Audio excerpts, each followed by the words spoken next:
Assalamu alaikum students, my name is Babar Gulab and I am your biology teacher of grade 9th. Students, आज के lecture में हम phases of mitosis जिनमें हमारे पास karyokinesis और cytokinesis हैं, इनसे रिलेटेड इम्पॉर्टेंट एमसीक्यूज़ और शॉर्ट क्वेश्चंस को एक्सप्लेन करेंगे। तो एमसीक्यूज़ और शॉर्ट क्वेश्चंस को एक्सप्लेन करने के लिए चलते हैं वाइट बोर्ड की तरफ। स्टूडेंट्स, आज के लेक्चर में हम फेजेस ऑफ माइटोसिस से रिलेटेड कुछ इम्पॉर्टेंट एमसीक्यूज़ और शॉर्ट क्वेश्चंस को सॉल्व करेंगे। हम देखेंगे कि इस टॉपिक से रिलेटेड कौन से ऐसे एमसीक्यूज़ जो हैं वो एग्जामिनेशन पॉइंट ऑफ व्यू से इम्पॉर्टेंट है और उनको किस तरह से आपने सॉल्व करना है। तो चैप्टर नंबर है आज हमारा 5, लेक्चर नंबर है 5.16 और टॉपिक जो है हमारा जिससे रिलेटेड हम एमसीक्यूज़ और शॉर्ट क्वेश्चंस देखेंगे वो है फेजेस ऑफ माइटोसिस। एमसीक्यूज़ और शॉर्ट क्वेश्चंस वाले पोर्शन को स्टार्ट करने से पहले मैं आपको फेजेस ऑफ माइटोसिस के बारे में ब्रीफली एक्सप्लेन कर देता हूँ। इसमें हमारे पास मेजरली 2 फेजेस हैं। फर्स्ट जो है हमारे पास वो है कैरियोकाइनेसिस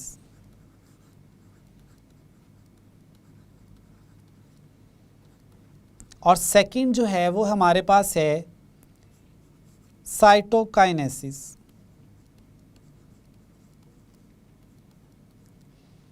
जो कैरियोकाइनेसिस है इसमें फर्दर हमारे पास डिफरेंट फेजेस हैं लाइक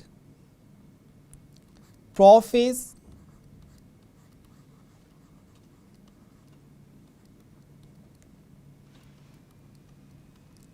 मेटाफेज,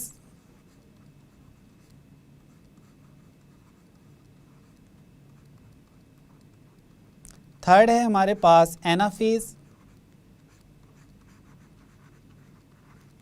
और फोर्थ है हमारे पास टीलोफेज।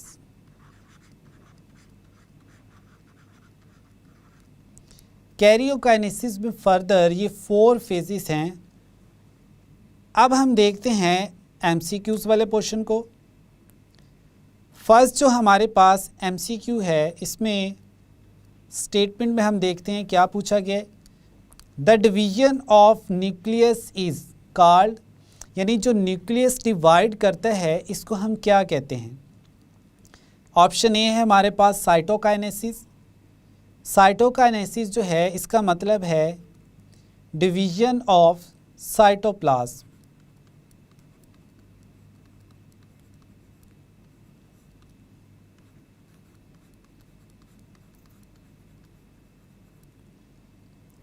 प्रोफेज जो है हमारे पास ये माइटोसिस की कैरियोकाइनेसिस की फर्स्ट फेज़ है। इसमें जो न्यूक्लियस है वो डिवाइड करके 2 न्यूक्लियस नहीं बनाता। तो ऑप्शन ए भी हमारा आंसर नहीं है, बी भी आंसर नहीं है। सी में हम कहते हैं मेटाफेज, तो मेटाफेज में भी जो न्यूक्लियस है वो डिवाइड नहीं करता। अब फाइनली हमारे पास जो ऑप्शन बचता है वो है कैरियोकाइनेसिस। कैरियोकाइनेसिस में जो वर्ड है वो है कैरियन, जिसका मतलब होता है न्यूक्लियस। यानी हमारा जो आंसर है वो क्या है, karyokinesis. Karyokinesis means division of nucleus. Second जो हमारे पास एमसीक्यू है इसमें पूछा गया during mitosis one cell divides into how many daughter cells, यानी एक सेल जो है वो डिवाइड करके कितने डॉटर सेल्स या न्यू सेल्स प्रोड्यूस करता है। तो इसमें हमारे पास हम देख लेते हैं कि जो माइटोसिस का प्रोसेस है, डिवीजन प्रोसेस, इसमें एक सेल जो है जिसको हम पेरेंट सेल कहते हैं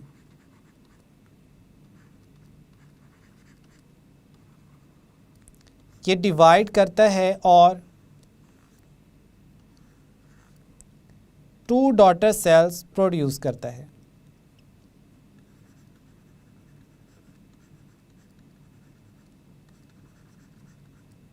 तो अब हम देखते हैं कि हमारा आंसर क्या है। 3 भी नहीं है, 4 भी नहीं, 1 भी हमारा आंसर नहीं है। तो टोटल जो माइटोसिस के प्रोसेस में एक सेल डिवाइड करके न्यू सेल्स प्रोड्यूस करता है वो है हमारे पास 2। तो आंसर हमारा क्या है? Option D.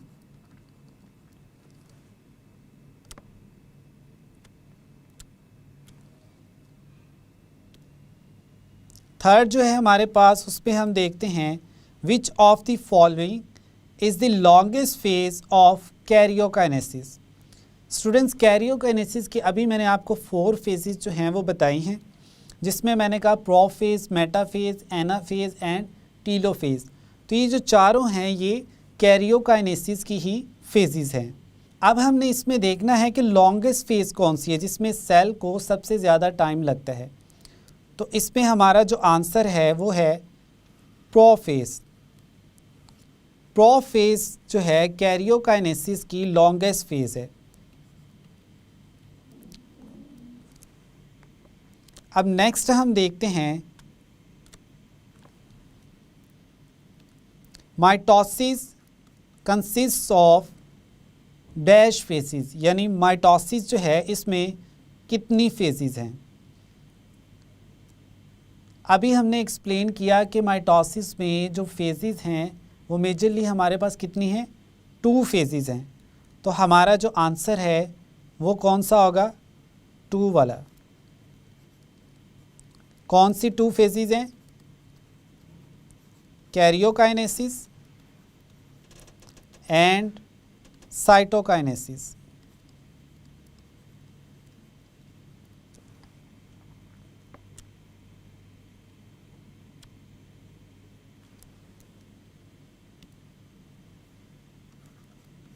अब नेक्स्ट आपसे पूछा गया है कैरियोकाइनेसिस यानी जो न्यूक्लियस की डिवीजन है कंसिस्ट ऑफ डैश फेजेस। अब इसमें फर्दर जो है वो कितनी फेजेस हैं? तो हमने बात की इसमें 4 फेजेस हैं, prophase, metaphase, anaphase and telophase. तो हमारा आंसर क्या है? हमारा आंसर है ऑप्शन बी, 4।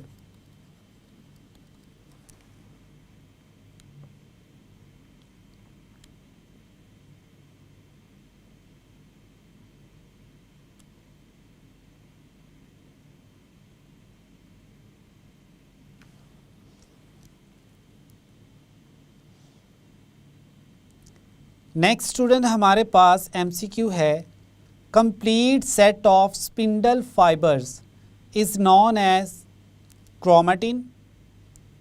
क्रोमेटिन जो है ये लूज थ्रेड लाइक फॉर्म है।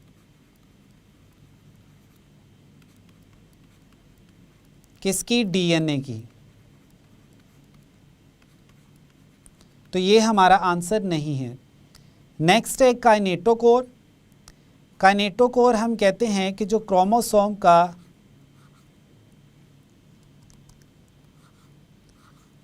सेंट्रोमियर है इस पर स्पेशल स्ट्रक्चर्स प्रेजेंट होते हैं जिनको हम क्या कहते हैं?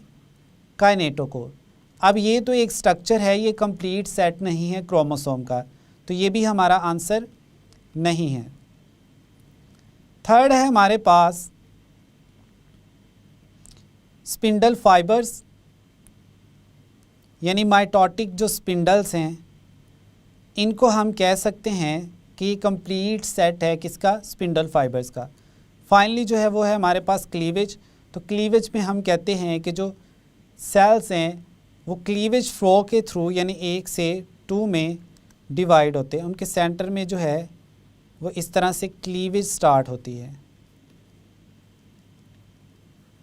तो हमारा जो मोस्ट एप्रोप्रिएट आंसर है वो क्या है? Mitotic spindles.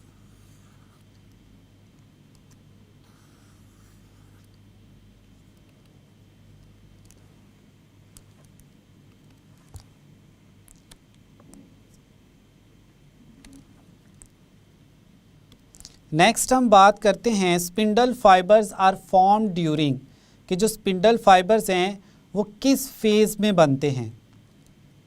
प्रोफेज, तो प्रोफेज में जो स्पिंडल फाइबर्स हैं वो नहीं बनते।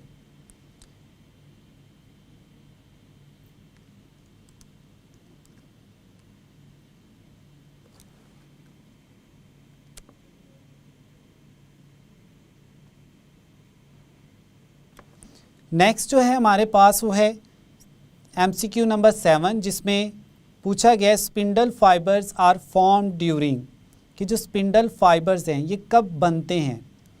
तो हमारे पास डिफरेंट फेजेस हैं, प्रोफेज, मेटाफेज, एनाफेज और टीलोफेज। अब जो प्रोफेज है इसमें स्पिंडल फाइबर्स की फॉर्मेशन होती है by utilising tubulin protein.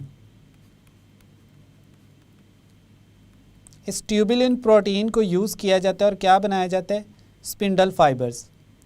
Metaphase जो है इसमें जस्ट जो क्रोमोसोम्स हैं वो मेटाफेज प्लेट बनाते हैं।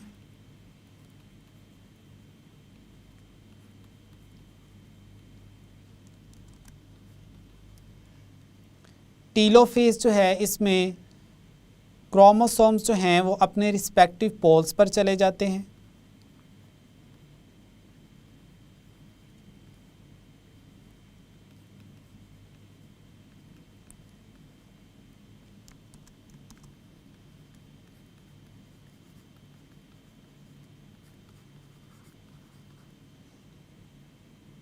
और जो एनाफेज है इसमें क्रोमोसोम्स जो हैं ये सिस्टर क्रोमैटिड्स जो हैं वो सेपरेट होते हैं।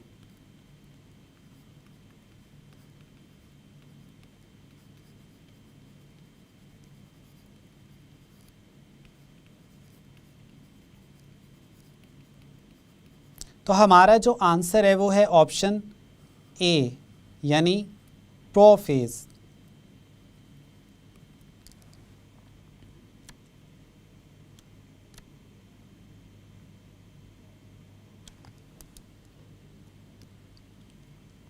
The cells of plants lack, अब प्लांट सेल जो हैं उनमें कौन सा स्ट्रक्चर जो है वो प्रेजेंट नहीं होता। तो सेल वॉल ये तो प्रेजेंट होती है प्लांट्स में, और किससे बनी होती है, सेलुलोज से। नेक्स्ट हम देखते हैं सेंट्रियोल्स, तो ये हमारा आंसर हो सकता है। सी में हम कहते हैं प्लाज्मा मेम्ब्रेन, तो प्लांट्स में प्लाज्मा मेम्ब्रेन भी प्रेजेंट होती है, ठीक है। और डी जो है राइबोसोम्स, तो राइबोसोम्स भी प्रेजेंट होते हैं। तो हमारा जो आंसर है कि प्लांट्स में कौन से स्ट्रक्चर्स जो हैं वो प्रेजेंट नहीं होते, तो वो है हमारे पास सेंट्रियोल्स, यानी सेंट्रियोल्स प्लांट्स में प्रेजेंट नहीं होते। अब यहाँ तक स्टूडेंट्स हमने बात की MCQs के पॉइंट ऑफ व्यू से। अब हम देखते हैं कुछ इम्पोर्टेंट शॉर्ट क्वेश्चंस को। इसमें आपसे पूछा जा सकता है माइटोसिस की फेजेस के बारे में कि उनके नाम बताएं। तो आप ब्रीफली डिफ़ाइन करेंगे कि जो माइटोसिस का प्रोसेस है इसमें 2 मेजर फेजेस हैं। एक है हमारे पास कैरियोकाइनेसिस, जिसको हम कहते हैं डिवीजन ऑफ न्यूक्लियस। सेकंड जो है हमारे पास वो है साइटोकाइनेसिस, जिसको हम कहते हैं डिवीजन ऑफ साइटोप्लाज्म। अब फर्दर हमने बताना है इसमें कि जो कैरियोकाइनेसिस है उसकी 4 फेजेस हैं। कौन कौन सी, प्रोफेज, मेटाफेज, एनाफेज और टीलोफेज। तो इस तरह से आपने ये जो शॉर्ट क्वेश्चन है इसको अटेम्प्ट करना है। सेकंड शॉर्ट क्वेश्चन जो है वो है हमारे पास व्हाट इज़ काइनेटोकोर, कि काइनेटोकोर जो है वो क्या है। हम कहते हैं each chromosome has a kinetochore at centromere. अब पहले तो आपको बता दें कि जी ये जो सेंट्रोमियर है ये है क्या।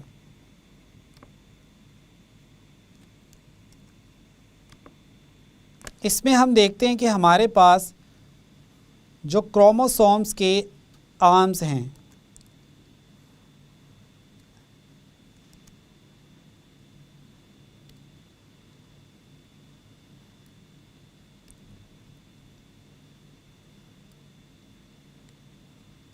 ये दोनों जो आर्म्स हैं या जिनको हम सिस्टर क्रोमैटिड्स भी कहते हैं, ये सेंटर से कॉन्स्ट्रिक्ट हुए होते हैं एक स्पेशलाइज्ड स्ट्रक्चर की वजह से। इस स्ट्रक्चर को हम कहते हैं सेंट्रोमियर। अब इस स्ट्रक्चर को अगर फर्दर देखा जाए, फॉर एग्जांपल ये हमारे पास सेंट्रोमियर है, तो इस सेंट्रोमियर पर फर्दर क्या प्रेजेंट होता है? Kinetochore, like this one.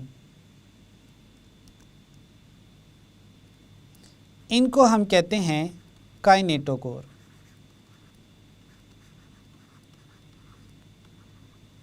यानी क्रोमोसोम के सेंट्रोमियर पर प्रेजेंट होते हैं काइनेटोकोर। अब काइनेटोकोर जो है एक कॉम्प्लेक्स प्रोटीन स्ट्रक्चर है। That is the point where spindle fibres attach during metaphase, यानी इसके साथ जो है स्पिंडल फाइबर्स आकर अटैच होंगे। फॉर एग्जांपल ये हमारे पास जो है ये सेंट्रोमियर है और यहाँ पर जो है हमारे पास काइनेटोकोर है, और दोनों साइड्स पे हमारे पास सेल्स के जो हैं वो क्या है? सेंट्रियोल्स हैं।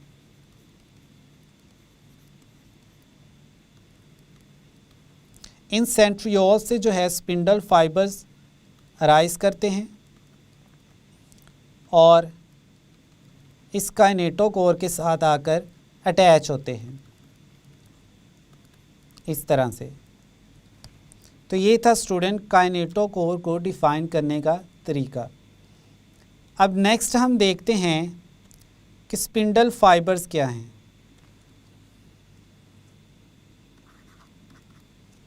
सबसे पहले हम बात करते हैं कि जो स्पिंडल फाइबर्स हैं वो बनते कैसे हैं। तो हम कहते हैं सेंट्रोसोम्स जो हैं क्रोमोसोम्स के, they give rise to microtubules. हम कहते हैं कि जो सेंट्रोसोम्स हैं, लाइक सेंट्रोसोम्स किसके बने होते हैं? सेंट्रियोल्स के।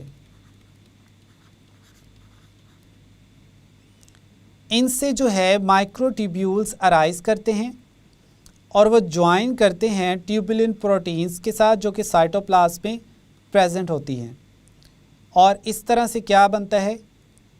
Spindle fibres. इन स्पिंडल फाइबर्स को हम माइटोटिक स्पिंडल्स भी कहते हैं। तो आपने इस तरह से जो है स्पिंडल फाइबर्स को एक्सप्लेन करना है। फिर फर्दर हम कहते हैं complete set of spindle fibre is known as mitotic spindles. ये हमने एमसीक्यूज़ में भी पॉइंट जो है इसको एक्सप्लेन किया था। अब स्पिंडल फाइबर्स की अगर फॉर्मेशन देखी जाए,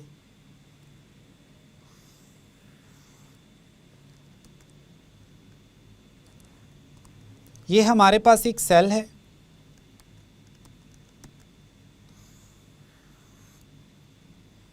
और इसके कॉर्नर पर जो है वो सेंट्रोसोम्स प्रेजेंट होते हैं।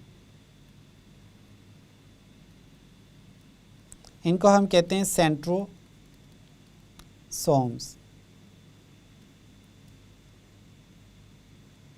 ये क्या करते हैं कि ये साइटोप्लाज्म में प्रेजेंट जो ट्यूबुलिन प्रोटीन्स हैं उनकी हेल्प से जो है क्या बनाते हैं?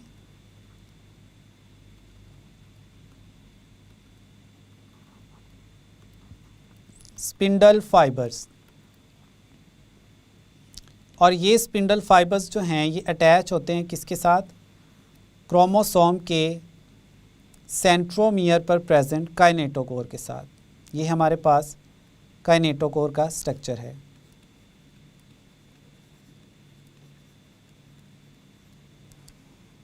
तो यहाँ तक स्टूडेंट्स था आज का हमारा लेक्चर, जिसमें हमने माइटोसिस की जो फेजेस हैं उनके रेफरेंस से इम्पोर्टेंट एमसीक्यूज़ और शॉर्ट क्वेश्चन जो हैं उनको वन बाय वन एक्सप्लेन किया। तो यहाँ तक आज का हमारा जो लेक्चर था वो कंप्लीट हुआ। स्टूडेंट्स, आज के लेक्चर में हमने फेजेस ऑफ माइटोसिस से रिलेटेड जो इम्पोर्टेंट एमसीक्यूज़ थे और शॉर्ट क्वेश्चन थे उनको सॉल्व किया। साथ ही साथ मैं आपको ये भी बता दूं कि जो फेजेस ऑफ माइटोसिस हैं ये इम्पॉर्टेंट लॉन्ग क्वेश्चन के तौर पर भी आपसे एग्ज़ाम में पूछी जा सकती हैं। लाइक आपसे जो माइटोसिस की कैरियोकाइनेसिस की फेजेस हैं इनके बारे में पूछा जा सकता है, और स्पेसिफ़िकली जो प्रोफेज़ है इसके बारे में भी आपसे क्वेश्चन किया जा सकता है। तो आपने जो है माइटोसिस की फेजेस को अच्छे से रिवाइज़ करना है और लर्न करना है। आई होप कि अब माइटोसिस से रिलेटेड जो कंसेप्ट है वो आपको क्लियर है। मिलते हैं नेक्स्ट लेक्चर में। अल्लाह हाफिज़।